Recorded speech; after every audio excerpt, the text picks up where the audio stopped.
This episode is made possible by our Patreon supporters, Kim Hokinson, Bree Smith, Robin Brown, Cornelia Weiss, Janelise Cannon, Heather McKinnon, Jamie Legg, Maria Carla Sanchez, Valerie Jacobson, Amanda Gilmore, Michaela Frew, Jill Harrigan, Chantel Oliver, Lindsay Cummings, and Siobhan Keenan. You can become a patron for as little as $1 a month and help us make more episodes of the podcast.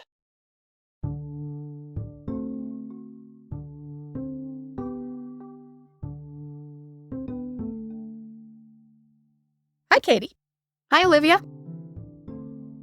In 1802, New York merchant and plantation owner Louis Sansay returned to the island previously known as Saint-Domingue. Oh. Where he was determined to reclaim, in quotes, the plantation that he had lost, in quotes, 2 years earlier, in the first days of what he probably would have called the Saint-Domingue Revolt. Okay. Confident that that little slave revolt on the French colony island was wrapping up and about to be permanently quashed. Okay. I was thinking, Saint-Domingue, why do I know that? He strolled confidently in, ready to reclaim his place at the top of society. Okay. He brought with him his new wife, Leonora, who would be an eyewitness to and would document, kind of, in writing, one of the most fascinating and, in my opinion, under-discussed events in Caribbean history, what would eventually become known as the Haitian Revolution. Fascinating. Leonora would go on to publish a novel called Secret History, an epistolary novel of the Haitian Revolution, that was written as a series of letters to Leonora Sansay's real-life boyfriend and confidant, who was, wait for it, Vice President of the United States of America, Aaron Burr. What? Do you get my wait for it, Joe? Oh, of course I do.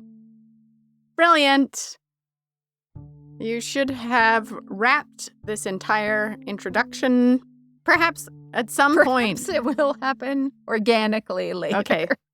Okay, I'll keep it in the forefront of my mind. I am famous for my rapping prowess. Yes.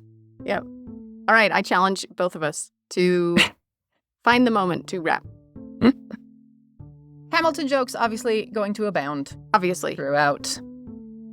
And in my opinion, that musical ended about 10 years too soon and missed out on perhaps some of the most exciting episodes in the early history of the newborn United States of America. Ooh. We're going to remedy a bit of that today. Cool. I'm Olivia Mickle. And I'm Katie Nelson. And this is What's Her Name? Fascinating women you've never heard of.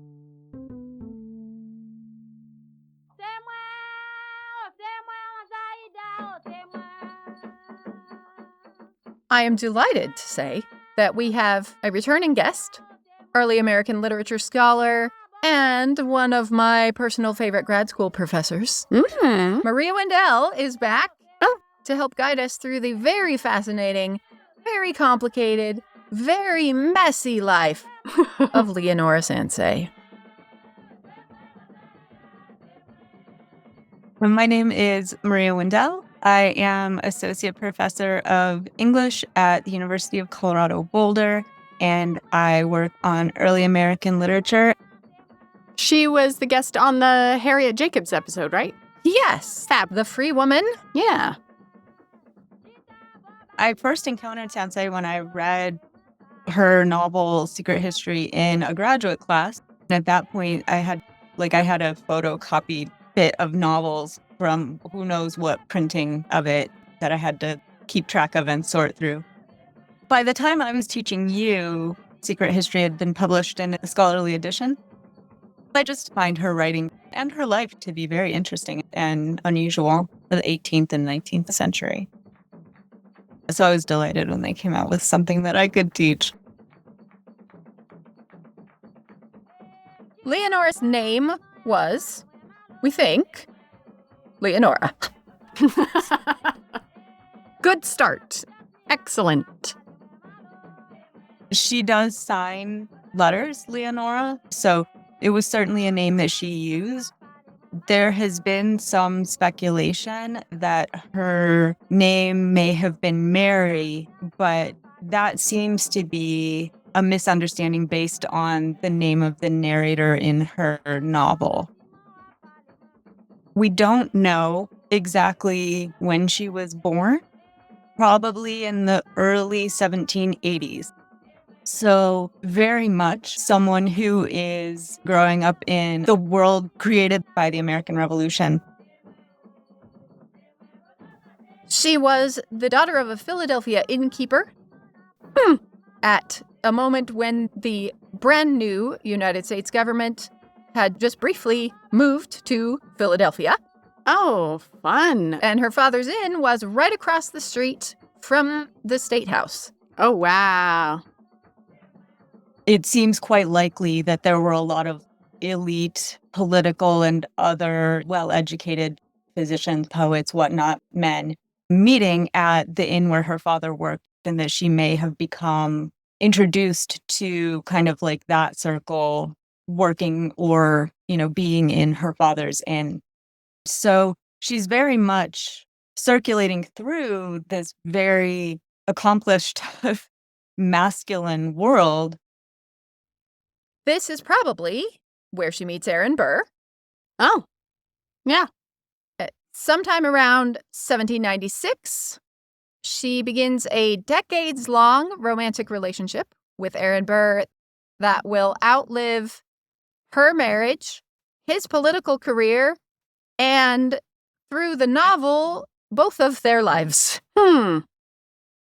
This is a very long-running relationship. It's not clear for how long they were actually physically intimate, certainly in contact with each other and writing and at times meeting up for about at least 20 years or so.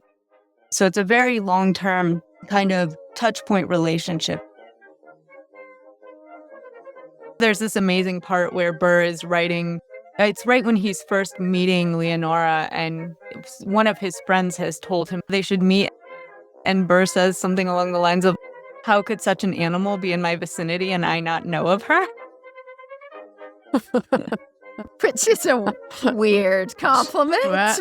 Yeah. But Classic. he was a weird dude. Yeah. She made a big impression. But Leonora always makes a big impression. She seems to have been a very vivacious and outgoing and flirtatious woman. Sometimes is referred to using the word coquette, which is a very 18th and 19th century kind of term for someone who is a flirt.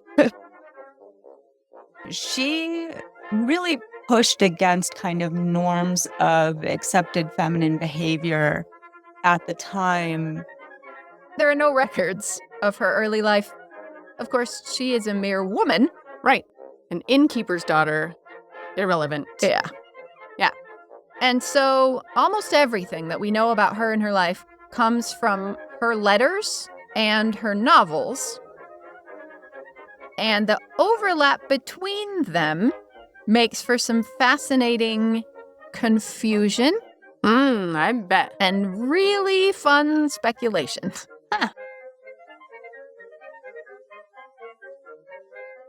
Her first novel, at least, is semi-autobiographical. And unpacking what's true and what's fiction is an impossible but really, really fun project. Basically, the Haitian Revolution becomes especially relevant to Leonora in around 1800, which is approximately when we think that she married her husband, Louis Sansay. Louis Sansay had owned a plantation in Saint-Domingue and fled to New York after the start of the Haitian Revolution. He actually sold his plantation to Toussaint Louverture. So he flees to the States. Louis and Leonora are actually introduced by Aaron Burr, and Burr strongly encourages Leonora to marry Louis Sansay. Classic. So she does, and immediately continues her affair with Aaron Burr. Mm-hmm. This is part of what I mean about how she sort of pushes what we expect of 19th century women. So kind of a major turning point in her life and in their story is in 1802.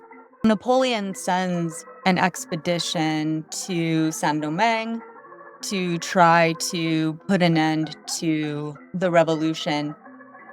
And when he does that, a lot of people who had sought refuge in the United States and elsewhere decide that they are going to return to the island to try to reclaim their property. So around that time, Louis Sansay actually has to write to Aaron Burr and say, "Excuse me, sir, could you please return my wife?" He actually has to write Burr to request that Leonora return to him. Okay, that's obviously what you must rap. Presumably, he then ended the letter with, "Your obedient servant." Uh-huh. Of course, obviously, he did. So Leonora Sansay lives through kind of a key part of the Haitian Revolution. The Haitian Revolution is a very long-running conflict, but she arrives in 1802 and is there not quite through the end of the revolution, but for those kind of final stages of what's happening.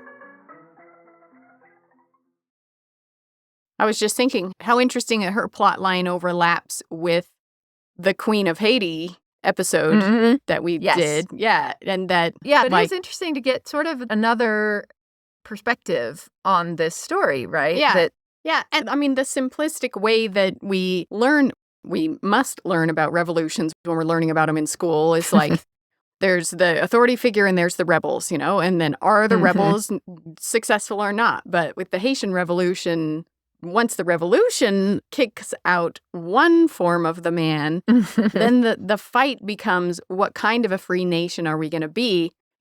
And to hear that she returns to Haiti in that moment when Haiti is deciding which future are we going to pick, then yeah, I think that is super duper interesting. I can imagine being in Haiti and hearing that the plantation owners are coming back to reclaim their land. Yeah. Oh, fascinating.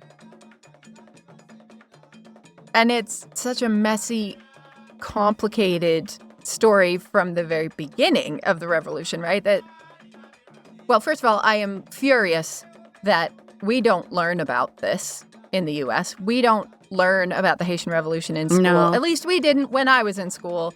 The first I heard of this was in college. The first I really got to dig into this was in Marie Windell's class in grad school. Yeah. But as a world historian, I get it. You can't talk about everything. It's literally impossible. There's a lot going on. But you can't be mad that you didn't talk about everything in the whole of human history. I can. And I will. Never underestimate what I can be mad about. Yeah. When one finds one's favorite episodes, you're like, wait, but this is cool. And they were teaching me about the boring old Compromise of 1850 or whatever. Yeah. It is pretty shocking to try to tell the history of the early United States without talking about the Haitian Revolution. Yes. And it is deliberate, right? Like the story of the Haitian Revolution, the news of the Haitian Revolution in the moment is deliberately silenced in the United States. Because it's so dangerous. So dangerous. Yeah.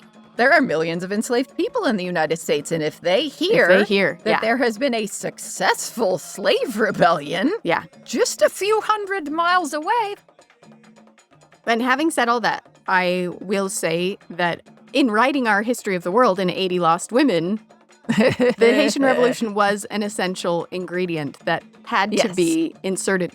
because I think it's the perfect microcosm of the world at large at that time and all the different discussions about what are we going to build our society around? Is it going to be race? Is it going to be class? Is it going to be religion? Is it going to be nationality? Yeah. All of that is encapsulated in the story of Haiti in that moment. So okay, I come around. I now agree with you. They should have taught it in school. Good. We should be outraged. Yeah. And I think one of the reasons we don't talk about it is that it's so messy, right? It's not an easily identifiable good guys, bad guys. Yes. It's not about black versus white or poor versus rich. Yeah. Or enslaved versus free. Or Catholics versus pagans. Yeah. Yep. Or even French versus indigenous. Yes. It is so complicated. The Haitian Revolution is such a complex conflict because you have so many different groups allying and fighting against each other at different points throughout the process of the longer revolution, right? The Haitian Revolution goes from 1791 until 1804. So it's a very long-running thing. And not just kind of black versus white or slave fighting for freedom. What you've got is you've got a highly hierarchized and racialized society that fractures across a lot of different planes in terms of loyalties.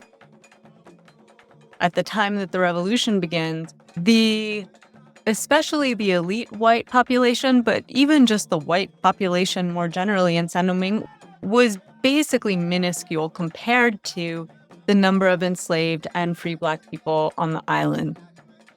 The elite white French were generally known as Grands Blancs, or big whites. These were people who owned plantations. That then compares to the Petit Blancs, or small white, the kind of larger white population of people who had moved oftentimes either from France or then been born in Saint-Domingue after the start of French imperial rule, who were, say, shop owners or dressmakers or whatever other sort of compared to plantation-owning working class folk, right? I think that while today we often think of Creole as a specifically racial term, in the 18th and early 19th century, that was not the case. In the 18th and early 19th century, Creole had a very specific meaning. And what it meant basically was born in the Americas. So it was a way of differentiating populations that had grown in the colonies from European and African populations. But it wasn't a racialized term. It was applied kind of across the board. So an African person would be someone born in Africa. African Creole would be someone of African descent born in the Americas, which meant you could have French Creoles, which were people of French descent but born in the Americas. You could have Spanish Creoles, British Creoles. So the definition of born in the Americas actually created a sort of hierarchization within what we would tend to think of now more universally as whiteness. French women born in France were considered constitutionally different from women of French descent born in the Americas. And being French is much better than being French Creole.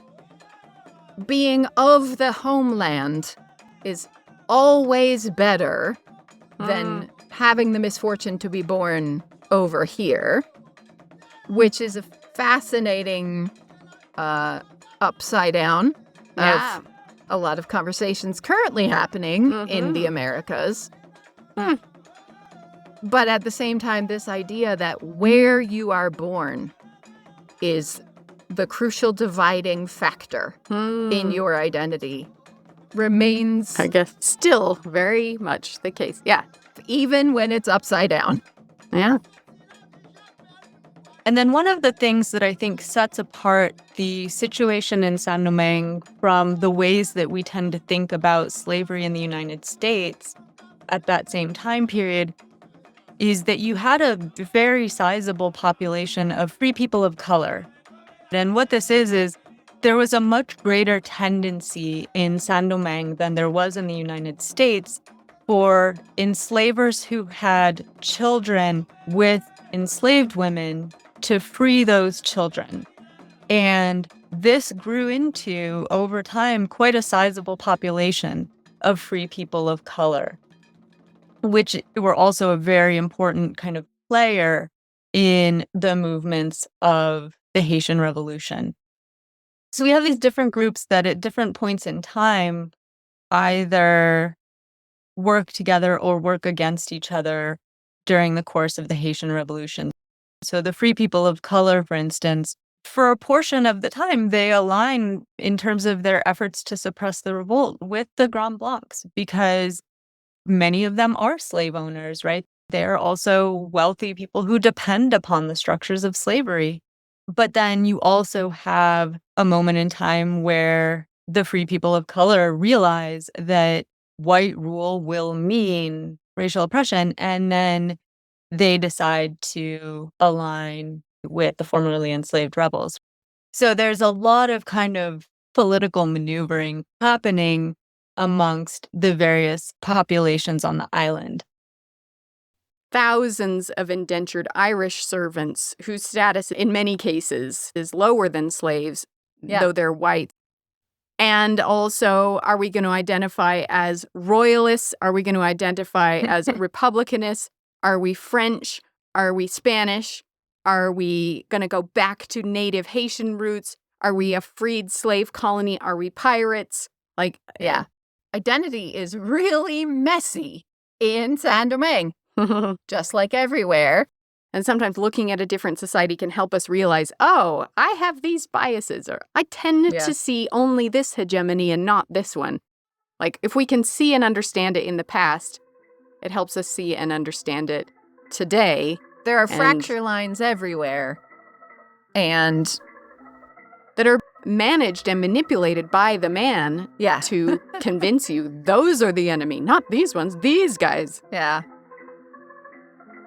That's why I think it's the perfect microcosm of the era, because certain fights are bigger than others, but all of them have erupted in Haiti in this moment. Every single one of them is powerfully at play over the course of this 10 years. Yeah. Brace yourself for my favorite joke. Okay. That I inflict upon my students every semester. Okay. Binary thinking is always wrong. Wait a minute. Very good. Very good. Trying to divide things into two sides or two arguments.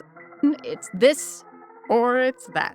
It's almost always messier and more complicated. Yes. Well, what a useful binary.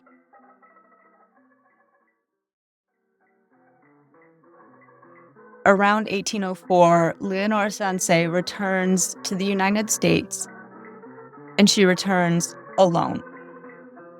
We don't know for sure whether Louis Sansay is still alive and still in the Caribbean or elsewhere, and she has left him. We don't know if they agreed to be separated. We also don't know if he was potentially killed, either in the fighting or after having fled from Saint-Domingue. All we do know is that she returns alone. What? He just disappears? Yeah. That's wild. Okay, well, I'm going to say he was murdered. That's what I'm going with. And as exciting as it is to think through the Haitian Revolution in terms of Leonora Sansay's life, the adventures continue. Leonora returns to the States a few months after the duel between Alexander Hamilton and Aaron Burr. And at this point, obviously, Burr falls from favor politically, but even then, she doesn't discontinue her association with Aaron Burr. And now we arrive at the thing that I cannot believe didn't make it into Hamilton. The Aaron Burr conspiracy plot. Ah. What is the Aaron Burr conspiracy plot? We don't know. What did Aaron Burr do? Something pretty bad. Okay. Hamilton jokes incoming. Uh-huh. He decided not to wait for it anymore, Uh-huh. Good. but he still didn't manage to be in the room where it happened. Oh. There is evidence that Leonora Sansay participated in whatever the conspiracy or plot was that Aaron Burr was working on in about 1806. So we still don't know to this day exactly what Burr was plotting. We do know that he appears to have been raising troops and collecting men for some sort of military expedition. Some of the speculation is that he wanted to break off the lands of the Louisiana Purchase and sort of form a separate nation. Oh. Intriguing. Which is especially fascinating in terms of the Haitian Revolution, New Orleans, the impact of the Haitian Revolution on, of course, the French colony. Yeah, both of these are formerly France. Yeah. And there would have been much support for making it a separate nation. Yes. And why did Napoleon sell the Louisiana Purchase? Well, he had just lost Haiti and lost his shipping access to the United States, and it's not really that helpful to him anymore. People have also speculated that he may have wanted to march on Mexico and to invade Mexico. And there's a small bit of anecdotal evidence for this. Apparently, after the Texas Revolution, Burr said to a friend something along the lines of, "What was treason in me 30 years ago is patriotism today." I don't know for sure how true that is, but this is one of our potential possibilities. Well, there was so much revolution brewing everywhere in the world at that time. I mean, this is like Anita Garibaldi era. This is the era of let's wage war in the name of liberty in every nation anywhere. And it was happening in France. It was happening in Greece. It was happening everywhere.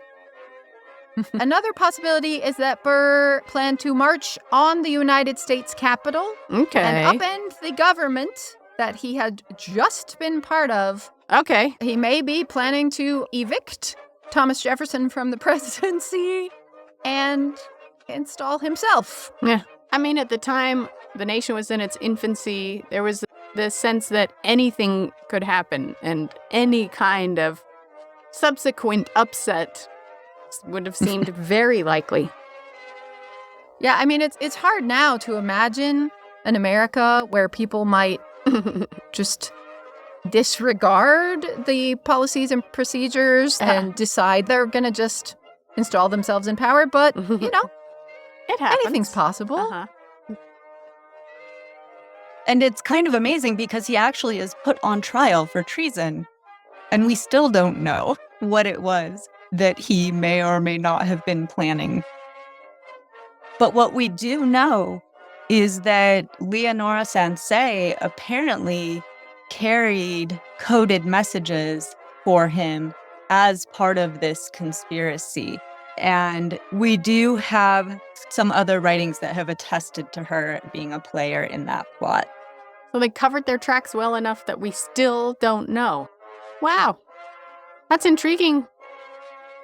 That ends in Burr's treason trial, which he was very upset about the outcome of that trial.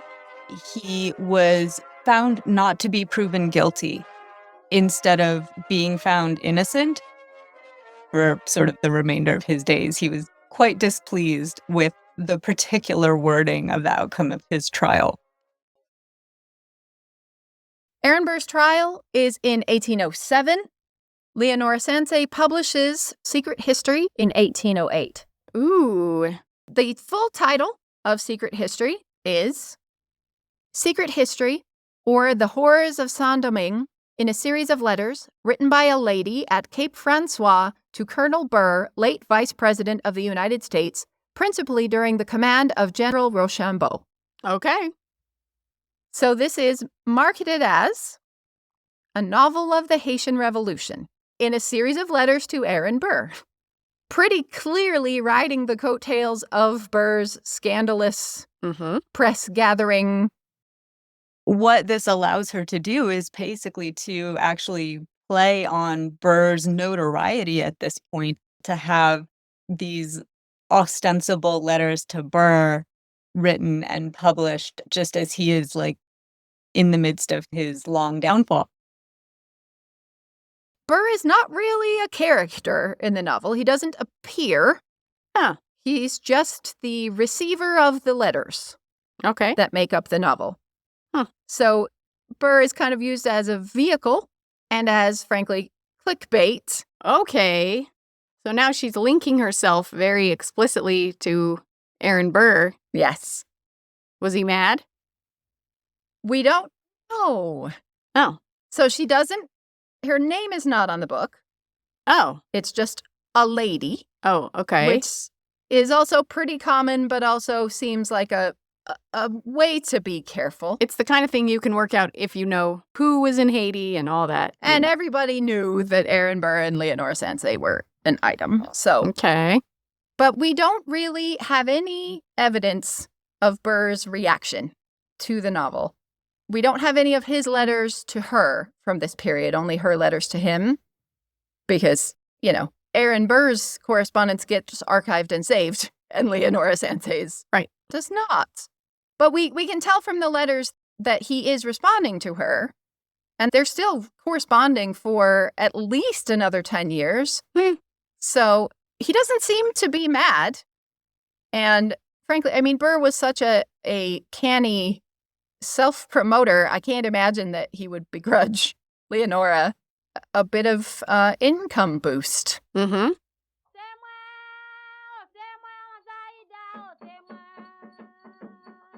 But if it was a ploy to get sales, it does not seem to have worked very well.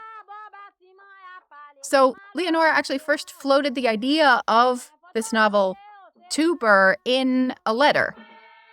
So she says to Burr, "Should the story of many incidents which I have omitted, and some observations on all that is passing here, be written in a pretty light style, could it be printed in America in a tolerable pamphlet in French and English, and a few numbers sent here?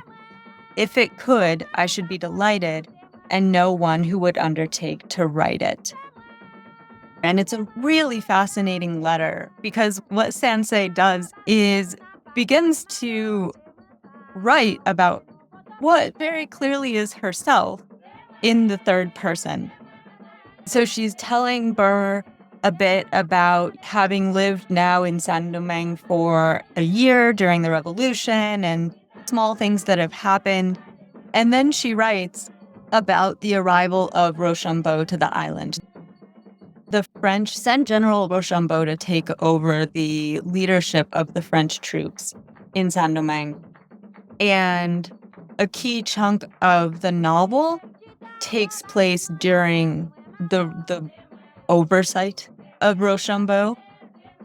Leonora Sansay writes, "And here commences the adventures of Clara. Do you recollect her? That Clara you once loved. She came to Saint-Domingue about the time that I did, and at first lived tranquilly enough with her husband, but she never loved him, and he was jealous, and sometimes rendered her miserable." My guess is it feels like a way for her to disclose secrets without stretching decorum too far in letters that she knows might be seen by someone. It maybe is a way that she can say, my husband is abusing me and these terrible things are happening without having to say that explicitly. You remember my friend Clara, this is what her husband is doing. Or she's been through so many traumatic events that she now has dissociative characters. That's actually, I mean, in the novel, so Clara is in the letters. Okay. In the novel letters, this gets confusing. Leonora is further split into Mary and Clara. Clara is the one who has moved to Saint-Domingue with her husband and is mistreated and abused by her monstrous planter husband. Mary is Clara's sister who has come to join them and is sending the letters to Burr, narrating what is happening to her sister Clara. Interesting. And what the letter goes on to do is to tell the adventures of Clara, especially how she is pursued by Rochambeau.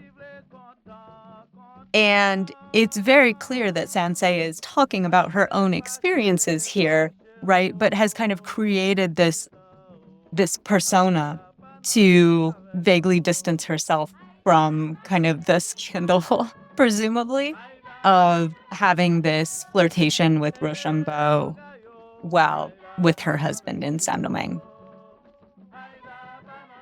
And one of the reasons that this letter is so interesting is it helps us really grasp the semi-autobiographical nature of the novel.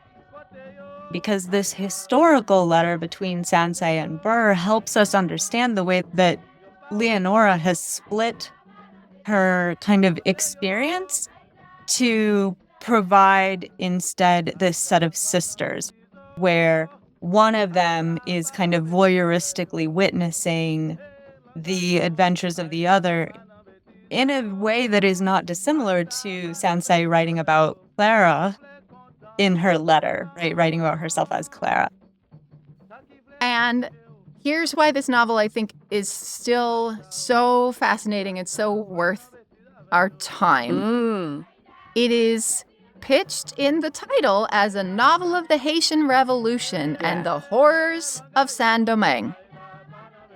If I tell you this is a novel about the Haitian Revolution, that sets expectations for what you're going to be encountering, right? You think that there is going to be a lot of racialized violence, telling the worst atrocities of Black violence against white women and children that really leaned into the kind of saleable, sensational side of the revolution. The horrors of Saint-Domingue means a very specific thing at that point, to white Americans at least. People would have known what that meant and what they should be expecting. This highly sensationalized narrative of the racialized violence, the genuinely horrific, brutal violence that was happening. That is what she is telling us this book is. It is absolutely not what this book is. What it is a novel focusing on the lives of the women on Saint-Domingue with this revolution in the background. White women?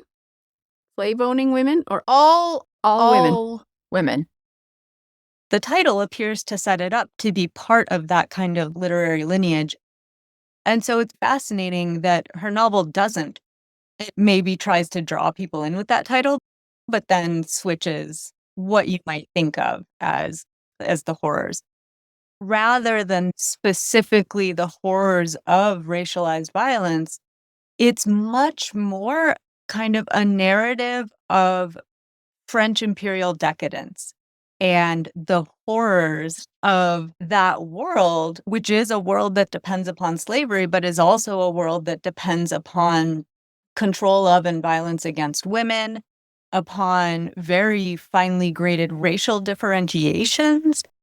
And she's at least as interested in the sufferings of white women under marriage as she is in the actual struggle of the Haitian Revolution as one about formerly enslaved peoples winning their freedom and upending French governance on the island, right?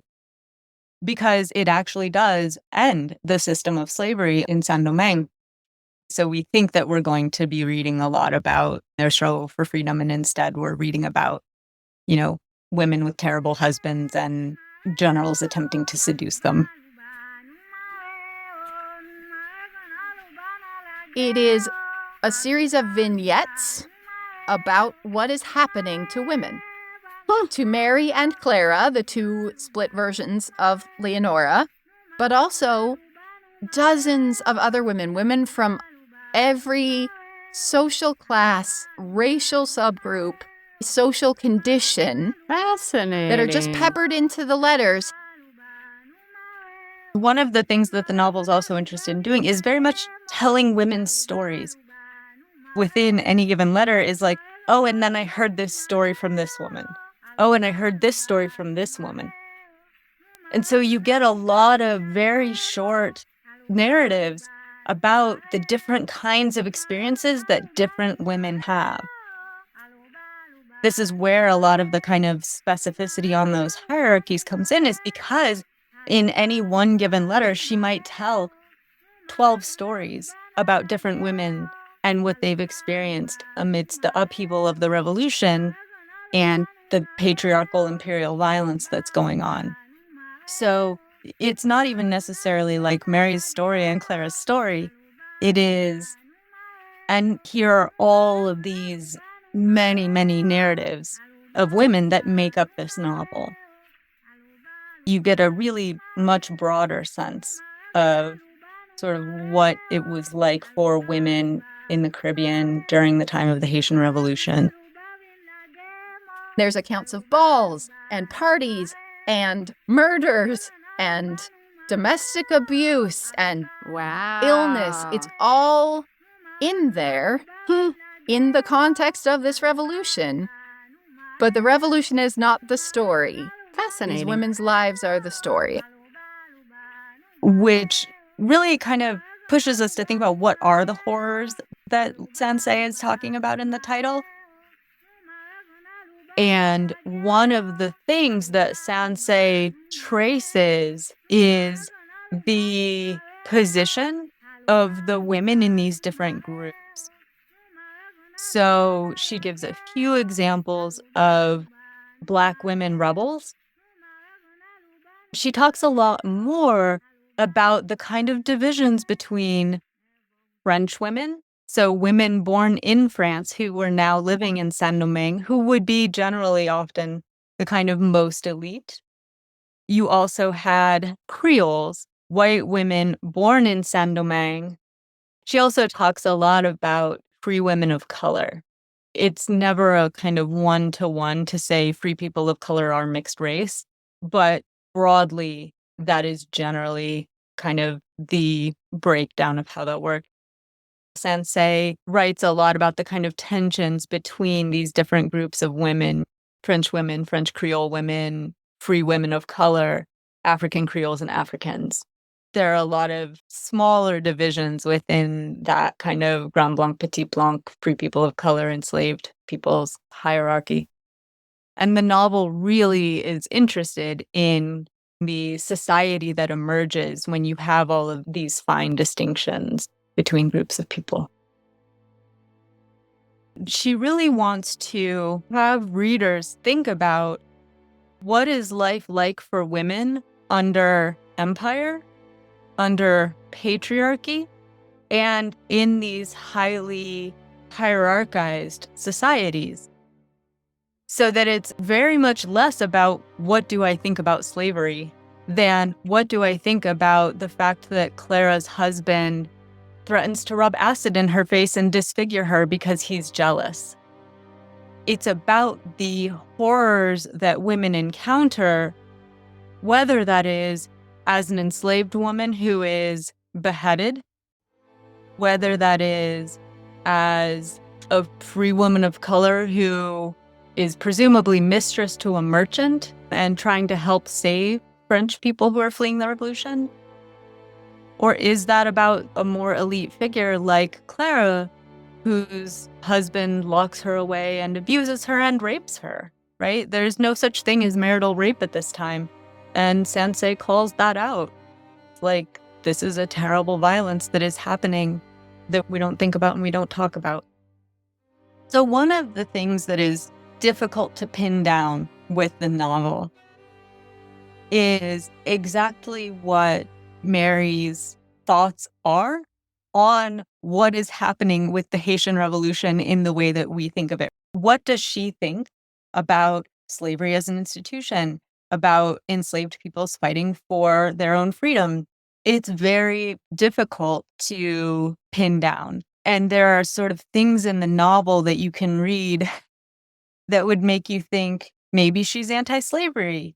And there are things in the novel where you're like, oh, no, definitely not anti-slavery.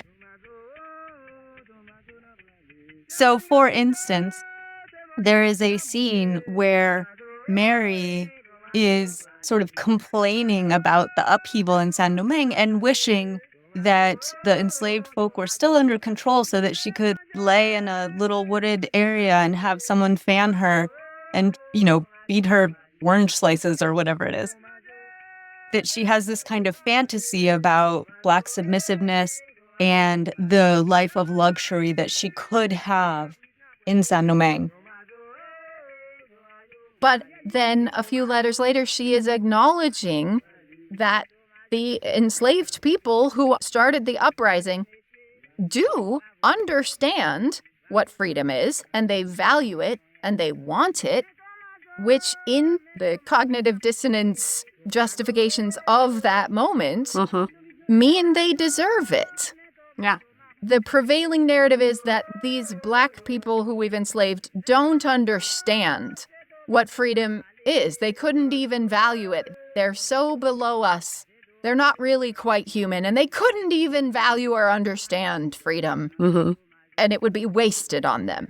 And she's explicitly saying and giving examples of they definitely understand and value and want this. They want the freedom that implied white Americans just fought a war to guarantee for themselves, in theory. There are passages where she talks about how it's not at all difficult to understand why enslaved people have revolted because they fully understand the value of freedom, which is an understanding that a lot of people actually wouldn't grant to enslaved folk at this time, right? There was this idea that they couldn't conceive of what freedom would actually mean or be. So how could they possibly want it? And in Sansay's novel, she says, yeah, they know what that is and they value it, which is why this conflict is so terrible. So she's able to both recognize the validity of their desire for freedom, even as she fantasizes, or her character fantasizes, about a world built on luxuries dependent upon slavery, right? So it's very difficult to kind of pin down where the novel stands on that. She definitely passes judgment on French and French Creole women, even as she then sympathetically tells elements of their stories. This is also why its focus on kind of French imperial excess and gendered violence is fascinating because it means that it's taking away the easy sensation of look at all of the terrible things that Black Haitians have done to try to fight for their freedom. There is some of that in the novel and sections of the novel where you do get a lot of that type of violence. But it also talks about kind of the monstrosities of white slave-owning privilege, which is a term most often, especially in the context of writing about the Haitian Revolution from the United States, that term most often gets used in relation to the Black revolutionaries and not to, the violence of slave owning. Instead, the moral of the story appears to be, look what we keep doing to women. Ooh. That's fascinating because I've never heard of this woman or this novel. And I've read and seen all the arguments of the Haitian Revolution from those other hegemonic perspectives, but I hadn't encountered somebody who was saying it's gender. And here's the person who's saying it's gender. It's gender. And doing a sort of proto-intersectionalist argument, I would say, like, the narrator is a white, wealthy woman, and Leonora Sansay is at this point a white, wealthy woman. But she is also acknowledging, look what happened for enslaved women, for Black women, for the free women of color. Look at the ways that this impacts women across different identities. Which you can imagine, right? The sort of abuses that Clara faces are things that Sansay herself would have either potentially experienced, witnessed, or heard about from women that she was friends with. The marital rape, the physical abuse, the threats of disfigurement, along with things like being locked up in the house because your husband is jealous. And in some ways, right, like this then runs the risk of saying the horrors that women face under patriarchy are the same as the horrors that enslaved peoples face under slavery. And that's obviously not true, but she is really interested in kind of using the backdrop of Black efforts for freedom to think and talk about the sufferings of women. And part of what it ends up looking at and kind of thinking about is, what are the options that become available to women amidst chaos, amidst violent upheaval?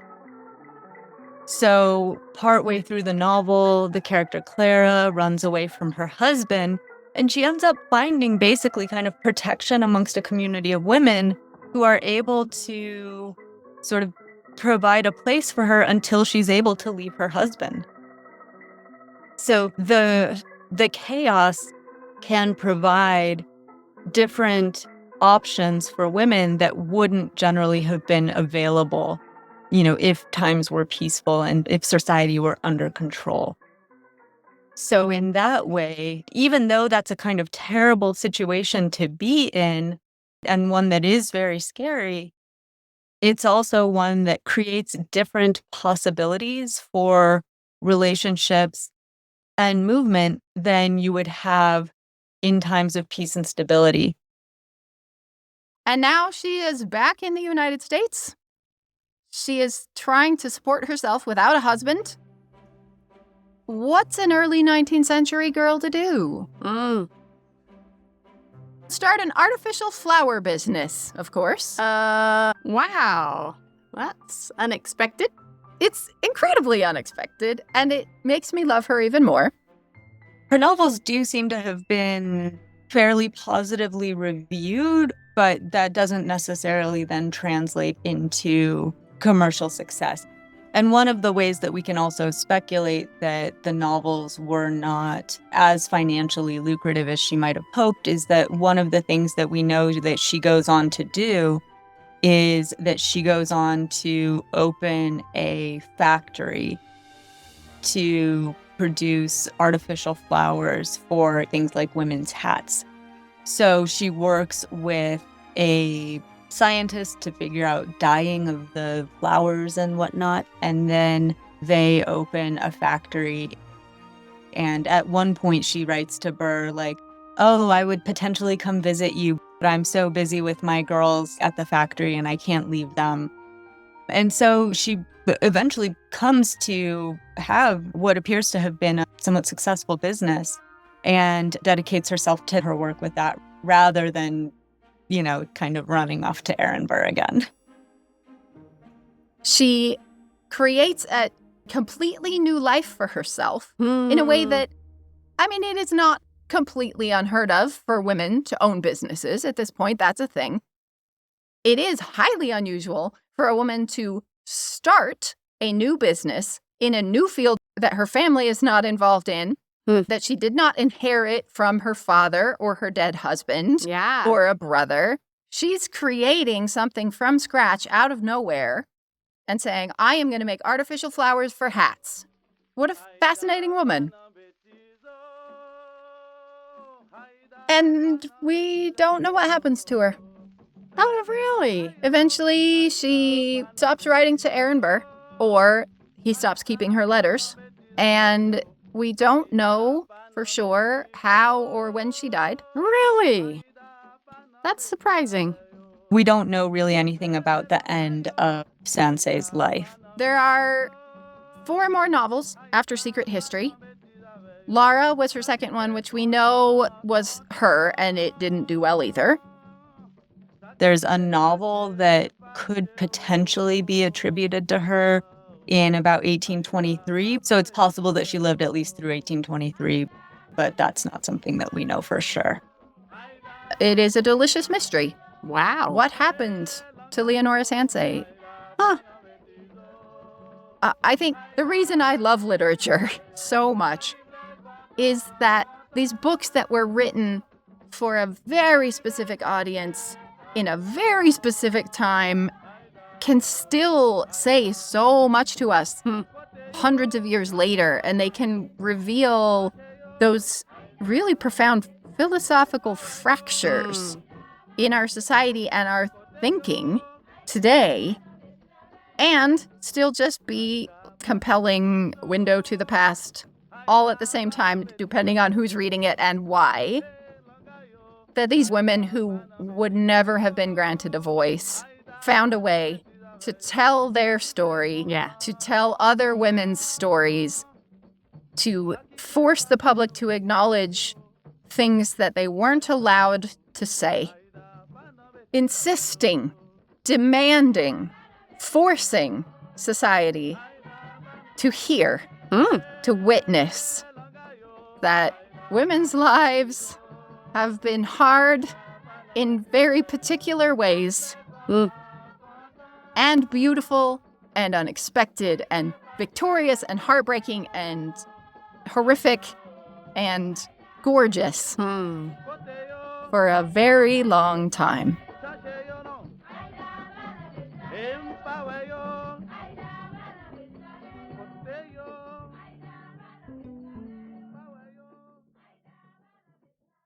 Huge thanks to our guest, Maria Windell. On our website at what'shernamepodcast.com, you'll find links, photos, resources, and more. You can also follow us on Instagram and Facebook, where we post lots of photos each week. Music for this episode was provided by the Library of Congress, Aaron Kenny, Kevin MacLeod, the United States Marine Band, and the Global Jukebox. Our theme song was composed and performed by Daniel Foster Smith. Our intern is Katie Boucher. What's Her Name is produced by Olivia Mickle and Katie Nelson, and this episode was edited by Olivia Mickle.